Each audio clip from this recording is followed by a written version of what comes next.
women linked with Rizal, namely Segunda Katigbat, Leonor Valenzuela, Leonor Rivera, Consuelo Ortiga, Osei San, Gertrude Beckett, Suzanne Jacobi, Nellie Bosted, and Josephine Bracken. These women might have been beguiled by his intelligence, charms, and wit. Segunda Katigbak was his puppy love. Unfortunately, his first love was engaged to be married to a townmate named Manuel Luz. After his admiration for a short girl in the person of Segunda, then came Leonor Valenzuela, a tall girl from Pagsanhad. Rizal sent their love notes written in invisible ink that could be read over the warmth of lamp or the candle. Unfortunately, Rizal failed to marry Leonor because Leonor married another man. After Leonor Valenzuela, he met another Leonor, which is Leonor Rivera. Leonor Rivera, his sweetheart for 11 years, played the greatest influence in keeping him from falling in love with other women during his travel. She and Rizal eventually became engaged.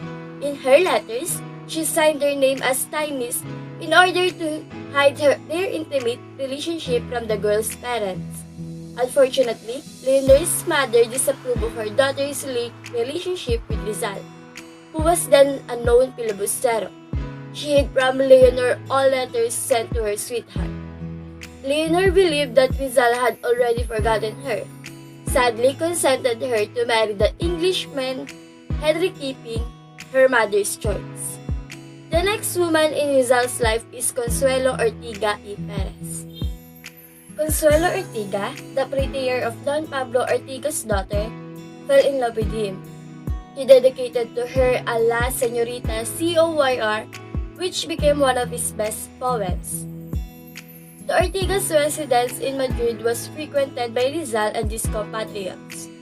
He probably fell in love with her, and Consuelo apparently asked him for romantic verses. He suddenly backed out before the relationship turned into a serious romance because he wanted to remain loyal to Leonor Rivera, and he didn't want to destroy his friendship with Eduardo Delete, who was madly in love with Consuelo. The next woman in Rizal's life is Seiko Usui or Osei San. Osei San, a Japanese samurai's daughter, taught Rizal the Japanese art of painting known as sumi. She also helped Rizal improve his knowledge of Japanese language. Unfortunately, Rizal was offered the position at the Spanish legation during that time.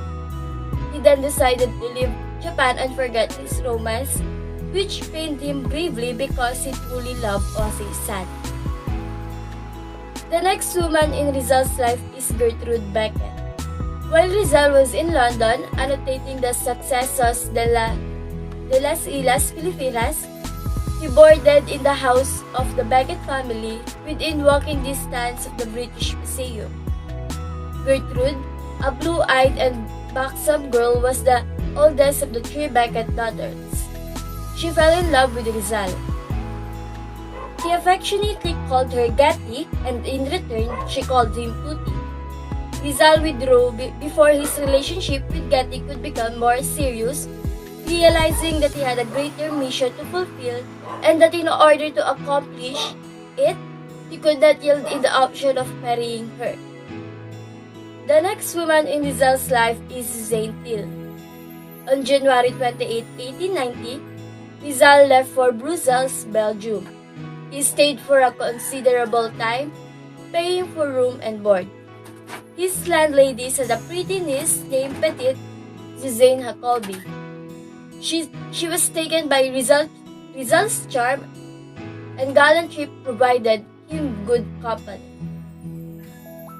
Rizal could have flirted with the lady, considering that his beloved Leonor was far away and he was a lonely man in a strange and foreign land. But he realized he could not deceive her. Suzanne fell in love with Rizal and wept when he left for Madrid in July 1890. The next woman in Rizal's life is Nelly Boasted. Rizal, having lost Leonor Rivera, entertained the thought of courting another ladies. While a guest of the Boasted family at their residence in the resort city of Biarritz, he had befriended the two pretty daughters of his host Eduardo Boasted.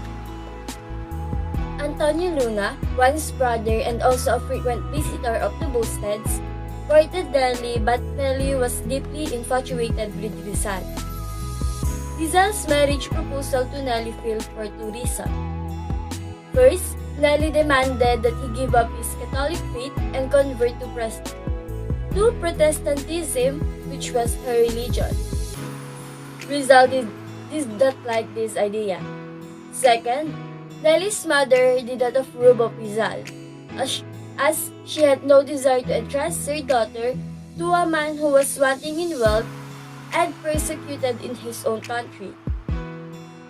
In spite of the circumstances, Rizal and Nelly parted as good friends. The last woman in Rizal's life and considered as his true love is Josephine Bracken. Rizal's exile in the Pitan was one of the most lonesome and sorrowful period of his life.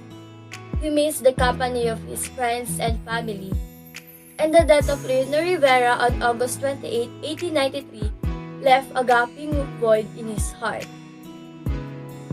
Josephine Bracken arrived at the shores of the Pitan, accompanying her blind adoptive father, Mr. George Tupper.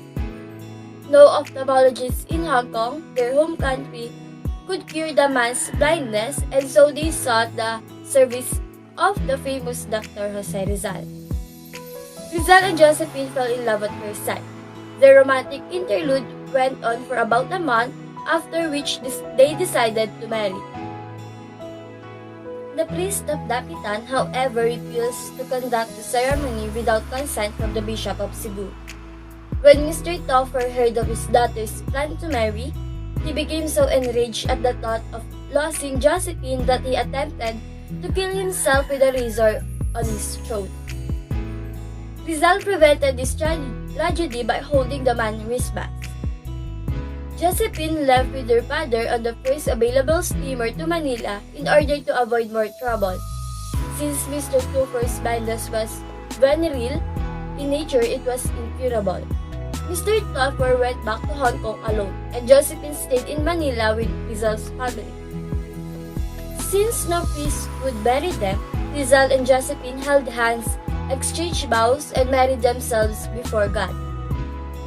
Rizal and Josephine lived together in the Pitan as husband and wife, and in early 1896, they were expecting a baby.